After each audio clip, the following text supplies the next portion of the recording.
বাংলাদেশ 18 কোটি মানুষের দেশ, হয় কিছু কম হবে, না হয় কিছু বেশি হবে। ছোট্ট একটি দেশ, পৃথিবীর মানচিত্রের অবস্থান খুঁজে পাইতে হলে ও গভীরভাবে চোখ ফেলতে হয়। এত ছোট দেশে বিশ্বের কোথাও এত বিপুল জনসংখ্যা নেই। বিপুল জনসংখ্যার এই বাংলাদেশ জনসংখ্যা কোনো অভিশাপ নয়, বরঞ্চ জনসংখ্যাটা জনশক্তিতে পরিণত করতে পারি নাই, এটা আমাদের ব্যর্থতা। এই 18 কোটি মানুষের হাতকে যদি কর্মীর হাতে আমরা পরিণত করতে পারতাম, প্রাপ্তবয়স্ক সকলের হাতে যদি আমরা কাজ তুলে দিতে পারতাম, এই দেশটার চেহারা বদলে যেত। এই দেশেরই মানুষ বিশ্বের বিভিন্ন জায়গায় গিয়ে সেই দেশের চেহারা বদলিয়ে দিচ্ছে, কিন্তু আফসোস নিজেদের দেশের চেহারাটা আমরা বদলাতে এখনো পারিনি। আজকে আমি আল্লাহ তাআলার বিশেষ শুকরিয়া আদায় করছি যে হাজারো নিষ্পেষণ, নির্যাতন, জুলুম, খুন, গুম, ধর্ষণ, লুণ্ঠনের তাণ্ডব চালানোর পর 17.5 বছর পরে বাংলাদেশের মানুষ একটু স্বস্তিতে শ্বাস নিতে পারছে। 15.5 বছর টানা ফ্যাসিবাদী সরকারের বিরুদ্ধে দেশের সকল বিরোধী দল দফায় দফায় আন্দোলন করেছে। এই আন্দোলন করতে গিয়ে অনেক মূল্যবান জীবন ঝরে গিয়েছে। এই আন্দোলন করতে গিয়ে অনেকে পঙ্গু হয়েছে, আহত হয়েছে, অনেককে ধরে নিয়ে গায়েব করা হয়েছে। আজ পর্যন্ত তাদের আপনজন জানে না তারা দুনিয়ায় বেঁচে আছে কি নেই। এই আন্দোলন করতে গিয়ে অনেকে চাকরি হারা হয়েছে, অনেকের ব্যবসা বাণিজ্য ধ্বংস করা হয়েছে, ঘর বাড়ি লুণ্ঠন করা হয়েছে, আগুন দেওয়া হয়েছে, তছনছ করা হয়েছে। আর জামাতে ইসলামীর নেতৃবৃন্দের ঘর বাড়ি বুলডোজার দিয়ে ভেঙে গুঁড়া করে দেওয়া হয়েছে। জামাতে ইসলামীর 1 থেকে 11 জন শীর্ষ নেতাকে খুন করা হয়েছে। বিচারিক আদালতে তামসা, আদালত সাজিয়ে সাজানো পাঠানো আদালত আর সাক্ষী দিয়ে তাদের জীবনকে ধ্বংস করা হয়েছে। সম্মানিত ভাইরা, শেষ পর্যন্ত কোরআনের পাখি এত সারা দুনিয়ার মানুষ তাদের কলিজায় যার জন্য আলাদা একটা জায়গা ছিল, আল্লামা দিওয়ান হোসেন সাঈদীকে জেলের মৃত্যুর দিকে তারা ফেলে দিল। তার একটা জানাজা ঢাকায় হবে তো বরদাস্ত করতে পারলো না। শেষ পর্যন্ত তাকে জোর করে পিরোজপুরে পাঠিয়ে দেওয়া হলো। সেখানে সেনাবাহিনী, বিজিবি, পুলিশ, র্যাব, আনসার সব কিছু দিয়ে চতুর্দিক থেকে ঘেরাও করে মানুষের শোক ঠেকানোর চেষ্টা করা হলো। তবু বর্ষার মুখর দিনে মানুষের স্রোত কেউ ঠেকাইতে পারেনি। সেখানে লক্ষ মানুষ বৃষ্টির পানির সাথে নিজেদের চোখের পানি দিয়ে তাদের প্রিয় মানুষকে দুনিয়া থেকে বিদায় দিয়েছে। জানাজায় শরীক হয়েছে, তার জন্য কেঁদেছে, আল্লাহর দরবারে মাগফিরাতের দোয়া করেছে, তার মর্যাদা বৃদ্ধির দোয়া করেছে। আল্লাহ যেন তাকে শহীদ হিসেবে কবুল করেন সেই দোয়া করেছে। এই শীর্ষ 11 জন নেতা, তাদের সহকর্মী বৃন্দ এবং অন্যায়ভাবে যাদেরকে এই দেশে হত্যা করা হয়েছে, যারা ঈমান নিয়ে বিদায় নিয়েছেন, আল্লাহর দরবারে দোয়া করে আল্লাহ তাদের সকলকে শহীদ হিসেবে কবুল করুন। বিশেষ করে 24-এর এই আন্দোলন যা 1 জুলাই থেকে শুরু হয়ে 36 জুলাই এসে শেষ হয়েছে, এই আন্দোলনে যারা বুক পেতে দিয়েছিল, বুক পেতে দিয়ে বলেছিল বুকের ভিতরে তুমুল ঝড়, বুক পেতেছি গুলি কর, বুক পেতে দাঁড়িয়েছিল খোলা অস্ত্রের মুখে, গুলির মুখে, সংকোচ করেনি জীবন দিতে। একজন মন্ত্রীকে এক পুলিশ অফিসার তখন বলেছিলেন, স্যার একটা মারি একটাই পড়ে, এরপরে 4 জন দাঁড়িয়ে যায়, 10 জন দাঁড়িয়ে যায়। এটা সেই দেশ। আলহামদুলিল্লাহ, আমরা গর্বিত। আল্লাহ তাআলা আমাদের বুকে, কুলে, উদরে, মায়েদের পেটে এই ধরনের বীরের জন্ম দিয়েছেন বাংলাদেশে। আমরা আমাদের এই বীর সন্তানদের জন্য গর্বিত। আমাদের অন্তরে তাদের ভালোবাসার একটা বিছানা তৈরি হয়ে গিয়েছে। আমরা তাদেরকে শ্রদ্ধা করি। জাতিকে জালিমের অক্টোপাস থেকে মুক্ত করার জন্য তারা যে উদ্যোগ জীবন বাজি রেখে নিয়েছিল, তার জন্য আমরা তাদের কাছে কৃতজ্ঞ। আমরা দোয়া করি আমাদের এই সন্তানদের মতো আরো সন্তানরা যেন ভবিষ্যতে এই দেশের জন্য দাঁড়িয়ে যায়। প্রিয় দেশবাসী, এই দেশটা বিভিন্ন ধর্ম ও বর্ণের মানুষের। যুগ যুগ ধরে আমরা এখানে শান্তিপূর্ণভাবে সহাবস্থান করে আসছি, কিন্তু যে দলটি জাতিকে বিভিন্ন অংশে ভাগ বিভক্ত করে রেখেছিল সংখ্যাগুরু সংখ্যালঘু বলে। তারা ফায়দা উঠেছে, আর তারাই যদি সংখ্যা লঘু বলে কিছু থাকে তাদের সর্বনাশ এই দলটি করেছে। তাকে জায়গা জমি দখল করা অবৈধভাবে, ইজ্জতের উপরে হাত দেওয়া, সম্পদ লুণ্ঠন করা এবং কাউকে কাউকে তাদের ঘর বাড়ি থেকে তাড়িয়ে দেওয়া, হায়নার মতো এই কাজগুলো তারাই করেছে। তারা নিজেরা করে দোষ ফেলেছে ইসলামপন্থীদের উপর। যারা আল্লাহর বান্দা, যারা আল্লাহর উপর ঈমান রাখে, তারা কখনো কোনো মানুষের ক্ষতি করতে পারে না, কোনো মানুষের প্রতি হিংসা পোষণ করে না, কোনো মানুষের জীবন নিয়ে তামসা করে না, কোনো মানুষের ইজ্জতের উপরে হাত দেয় না, কোনো মানুষের ইজ্জত তাদের সম্পদকে নিজের সম্পদ মনে করে না। আমরা দাবি জানিয়েছিলাম, জাতিসংঘের হিউম্যান রাইটস কমিশনকে আমি একটা চিঠি দিয়েছিলাম 13 সালে,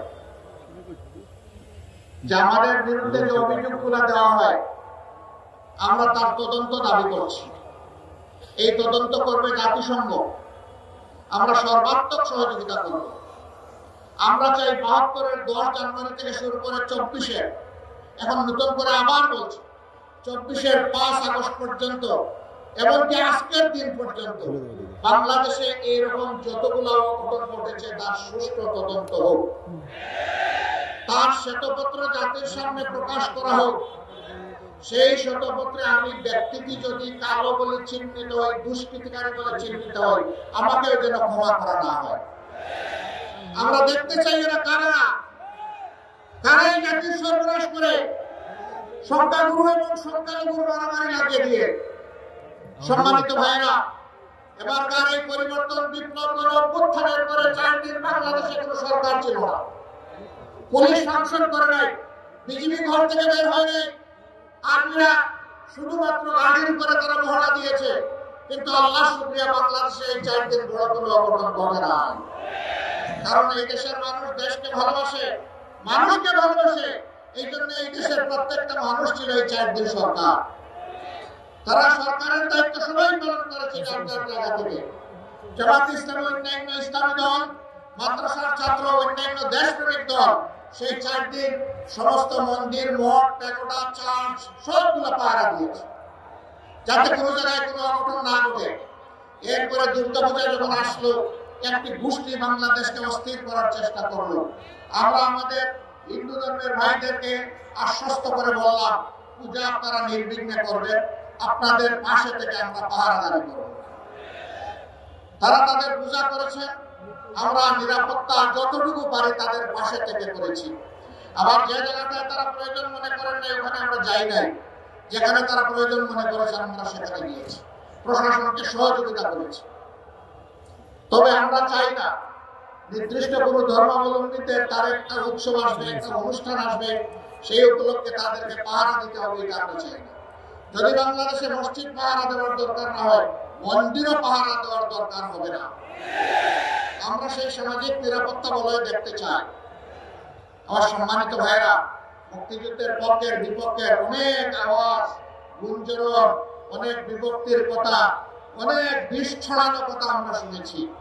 আমি প্রশ্ন করতে চাই, যারা এই চেতনার কথা বলে, সর্বশেষ ঘটনা এবারকার মহান বিজয় দিবসে ভারতের প্রধানমন্ত্রী এটাকে ভারতের বিজয় দিবস দাবি করে টুইট করেছেন এবং তিনি তার দেশের সৈনিকদেরকে, দেশবাসীকে তিনি অভিনন্দন জানিয়েছেন।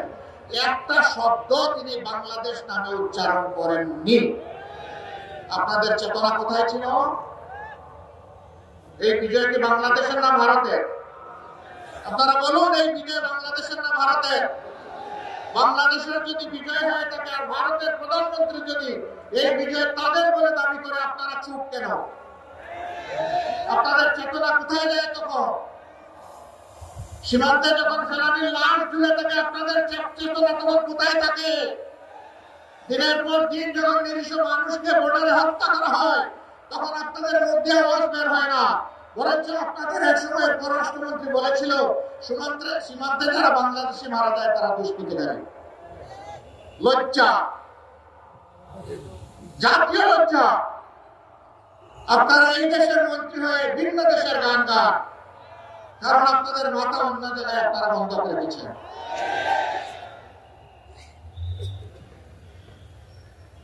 আমরা আমাদের প্রতিবেশী দেশের প্রতি সবসময় শ্রদ্ধাশীল থাকতে চাই এবং আমরা এও আশা করি তারাও আমাদের দেশের প্রতি শ্রদ্ধাশীল থাকবে। আমরা চাই আমাদের প্রতিবেশীরা শান্তিতে থাকুক, আবার আমরা চাই তারাই যেন আমাদের অশান্তির কারণ না হয়। কিন্তু মাঝে মধ্যেই তারা বাউন্ডারি ক্রস করে। বাংলাদেশের মসনদে কে বসবে, কে কার সাথে জোট বাঁধবে, কে সরকার গঠন করবে, তারা বাংলাদেশে এসে তরকারিতে লবণ দেয়। আমরা আগামীতে আমাদের তরকারিতে আর কাউকে লবণ দিতে দেখতে চাই না। আমাদের তরকারি আমরা পাকাবো। বাংলাদেশের মানুষ ঠিক করবে এখানে কে ক্ষমতায় আসবে আর কে ক্ষমতায় আসবে না। সম্মানিত ভাইরা, তিনটা নির্বাচন গেল, তাদের কার্যকালে, তাদের মেয়াদকালে গায়ের জোরে যেভাবেই হোক ক্ষমতায় ছিল, সেই সময়টা এদেশের আপামর জনগণ ভোট দিতে পারেনি। বিশেষ করে এখন যাদের বয়স 26 বছর হয়েছে, তারা তিনটি নির্বাচনে একটা ভোট দেওয়ার সুযোগ পায়নি। কেন? যুব সমাজকে বাদ দিয়ে আমার দেশ চলবে, এদেশের উন্নয়ন অগ্রগতি হবে? কখনো না। শেষ পর্যন্ত যুব সমাজের সমস্ত অধিকার কেড়ে নেওয়া হলো। ছাত্রদের হাতে সার্টিফিকেট ধরিয়ে দেওয়া হয়, কিন্তু চাকরি এবং কাজ তাদের কপালে জুটে না।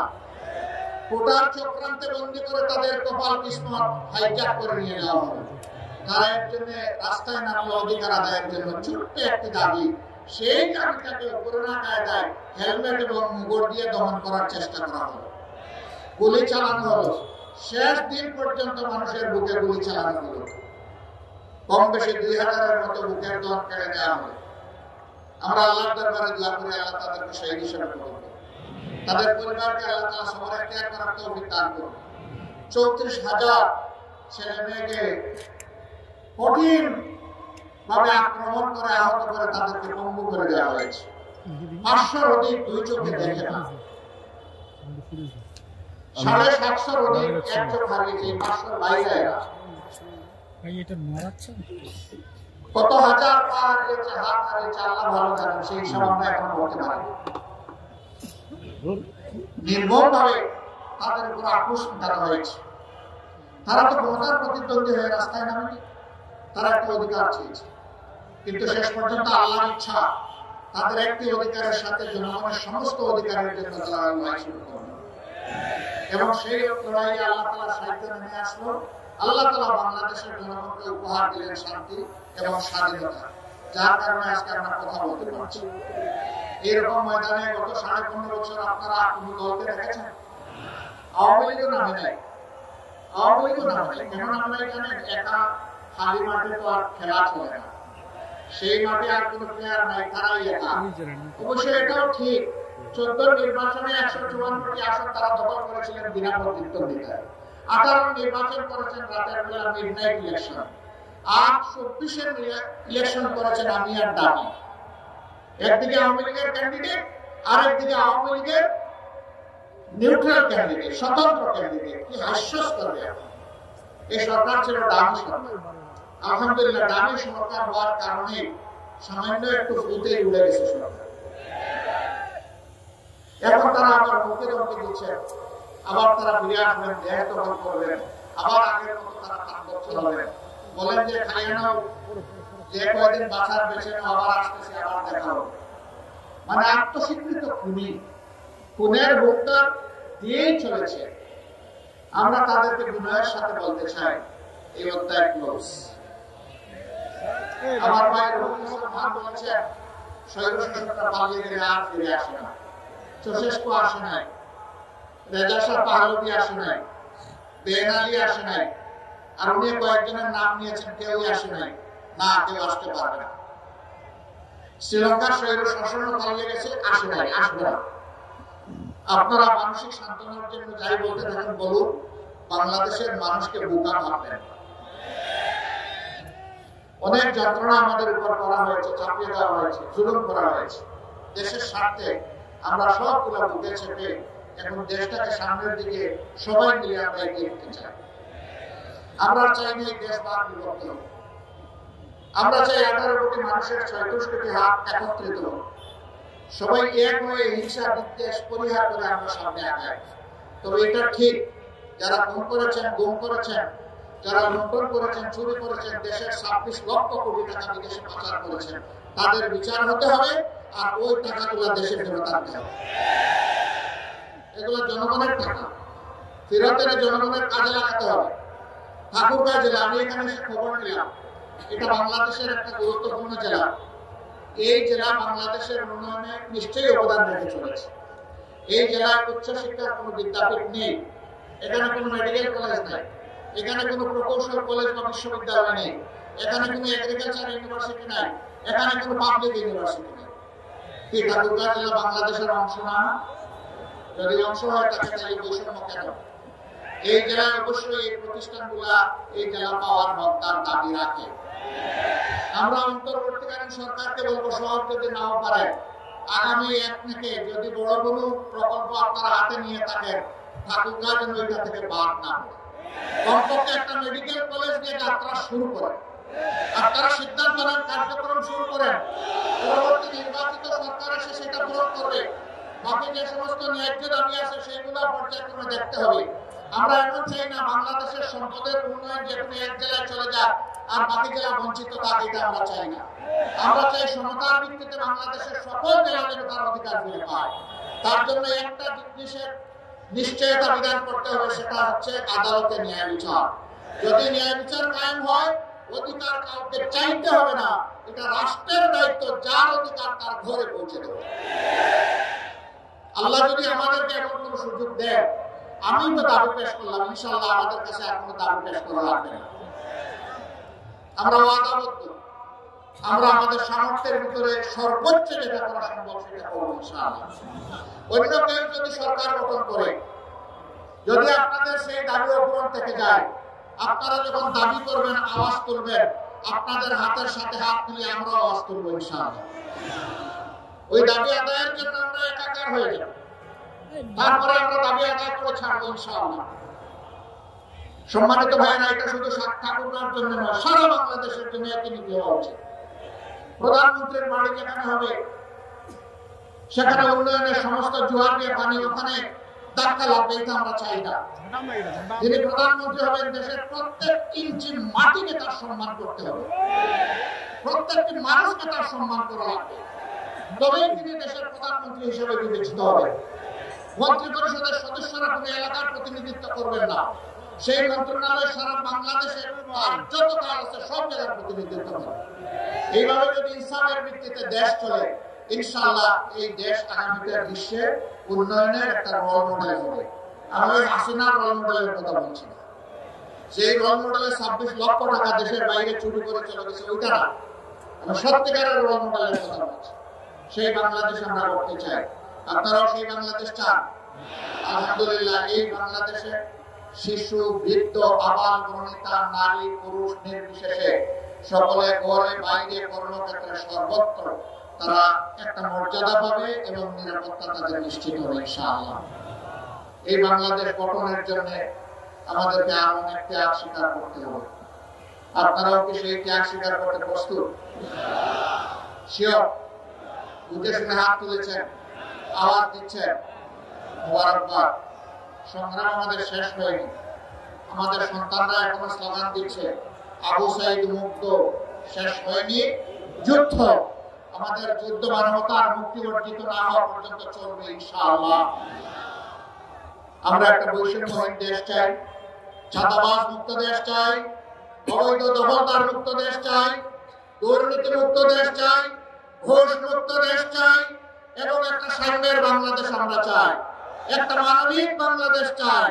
সেই মানবিক বাংলাদেশের জন্য আমরা ইনশাআল্লাহ কাঁধে কাঁধ মিলিয়ে, হাতে হাত মিলিয়ে আমরা সামনের দিকে এগিয়ে যাবো। আল্লাহ আমাদেরকে কবুল করুন।